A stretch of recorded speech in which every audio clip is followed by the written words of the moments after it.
Assalamualaikum warahmatullahi wabarakatuh.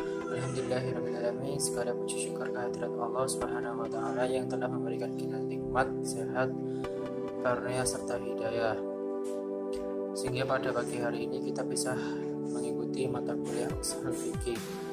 Salawat serta salam tak lupa kita haturkan kepada junjungan Nabi agung kita, Nabi Muhammad Sallallahu Alaihi Wasallam, yang kita tunggu syafaatnya di yaumil kiamat nanti.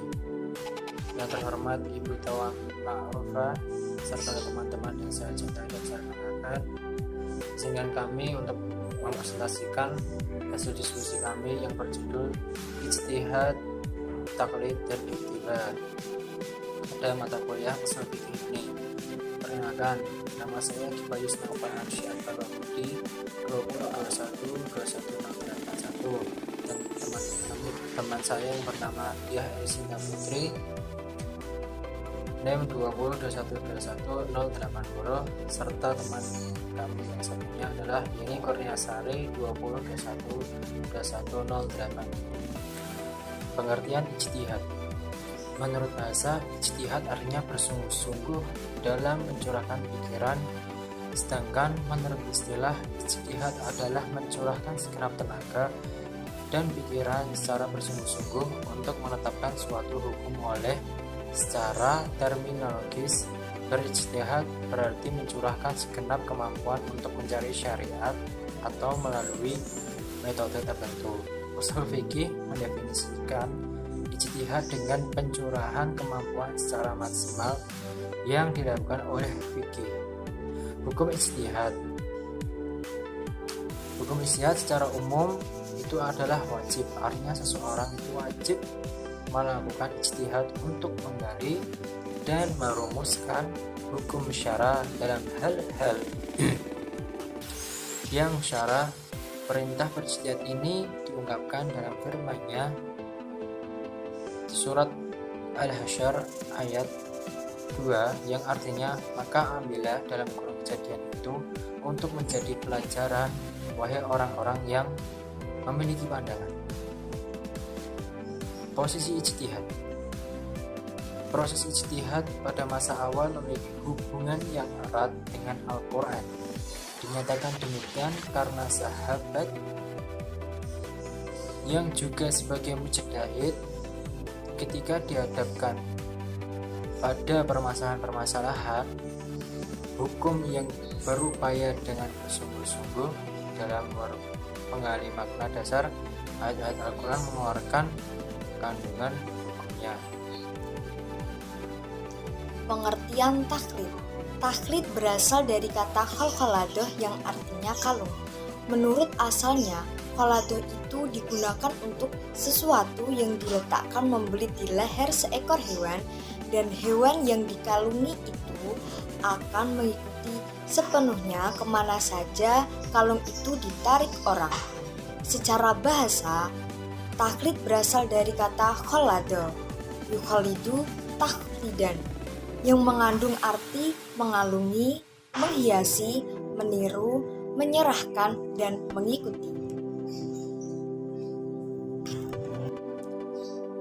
Adapun hukum taklid itu dilarang sebagaimana firman Allah dalam Quran surat Luqman ayat 21 yang artinya, dan apabila dikatakan kepada mereka, ikutilah apa yang diturunkan Allah, mereka menjawab, tidak, tapi kamu hanya mengikuti apa yang kami dapati bapak-bapak kami mengerjakannya. Dan apakah mereka akan mengikuti bapak-bapak mereka walaupun syaitan itu menyeru mereka ke dalam siksa api yang menyala-nyala neraka. Selanjutnya, dalam hadis yang diriwayatkan oleh Mu'az bin Jabal, ketika ia akan diutus ke Yaman menjawab pertanyaan Rasulullah dengan apa ia memutuskan hukum, ia menjelaskan secara beruntun, yaitu Al-Quran, kemudian dengan sunnah Rasulullah, lalu melakukan ijtihad.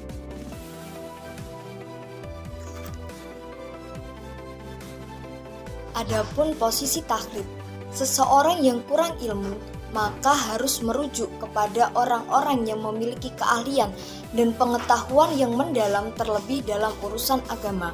sebagaimana Allah berfirman dalam Quran surat An-Nahl ayat 43 yang artinya, maka bertanyalah kepada orang-orang yang mempunyai pengetahuan jika kalian tidak mengetahui.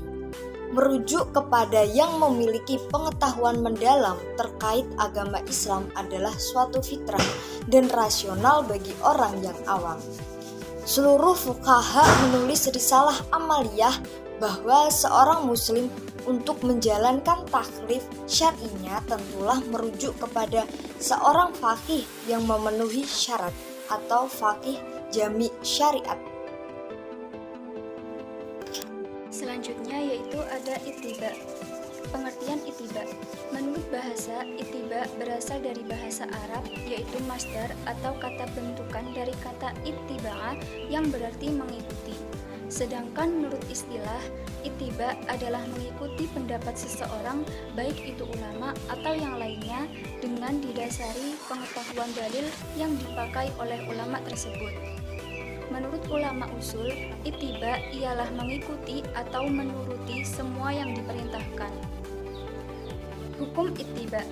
Seorang muslim wajib ittiba kepada Rasulullah SAW dengan menempuh jalan yang beliau tempuh dan melakukan apa yang beliau lakukan. Demikian banyak ayat Al-Quran dan hadis yang memerintahkan setiap muslim untuk ittiba kepada sahabat Nabi SAW. Allah berfirman dalam Quran surat Ali Imran ayat 32 yang artinya, katakanlah, taatilah Allah dan Rasul-Nya. Jika kamu berpaling, maka sesungguhnya Allah Subhanahu wa taala tidak menyukai orang-orang kafir. Adapun dalam hadis Rasulullah bersabda, demi zat yang jiwaku di tangannya, seandainya Musa hidup, maka tidak boleh baginya kecuali mengikutiku. Hadis riwayat Ahmad. Posisi ittiba. Ittiba kepada Rasulullah SAW mempunyai kedudukan yang sangat tinggi dalam Islam. Berikut ini diantaranya. Yang pertama ialah ittiba kepada Rasulullah merupakan salah satu syarat diterimanya amal. Sebagaimana para ulama telah sepakat bahwa syarat diterimanya amal ada dua, yaitu mengikhlaskan niat hanya untuk Allah Subhanahu wa taala semata, harus mengikuti dan serupa dengan apa yang diajarkan oleh Rasulullah SAW. Yang kedua, ittiba merupakan bukti kebenaran cinta seseorang kepada Allah dan Rasul-Nya. Yang ketiga, ittiba adalah sifat yang utama wali-walinya Allah Subhanahu wa taala. Selanjutnya ada perbedaan ijtihad, taklid, dan ittiba. Yang pertama berdasarkan pengertian. Ijtihad berusaha bersungguh-sungguh atau mengarahkan kemampuan. Taklid menerima perkataan orang lain yang berkata, sedangkan si penerima tersebut tidak mengetahui alasan perkataannya itu. Ittiba mengambil atau menerima perkataan seseorang faqih atau mujtahid dengan mengetahui alasannya serta tidak terkait pada salah satu mazhab dalam mengambil suatu hukum berdasarkan alasan yang dianggap lebih kuat dengan jalan membanding. Kedua, berdasarkan orang. Ijtihad disebut sebagai mujtahid, taklid disebut sebagai muqallid, sedangkan ittiba disebut sebagai muttabi. Yang ketiga, berdasarkan fungsi. Ijtihad berfungsi sebagai penggerak. Tanpa ijtihad, sumber syariat Islam itu akan rapuh. Itulah sebabnya ijtihad sebagai sumber ketiga yang tidak dapat dipisahkan dari Al-Quran dan Al-Hadis. Taklid berfungsi sebagai wadah bagi orang awam dalam agama untuk wajib bertaklid agar dapat mengetahui dalil-dalil syariat secara benar. Ittiba berfungsi sebagai bukti keimanan kepada Rasulullah SAW. Yang keempat, berdasarkan manfaat. Ijtihad ketika umat Islam menghadapi masalah baru, maka akan diketahui hukumnya. Taklid sebagai rujukan untuk berbuat dan menjadikannya sebagai dasar berargumentasi.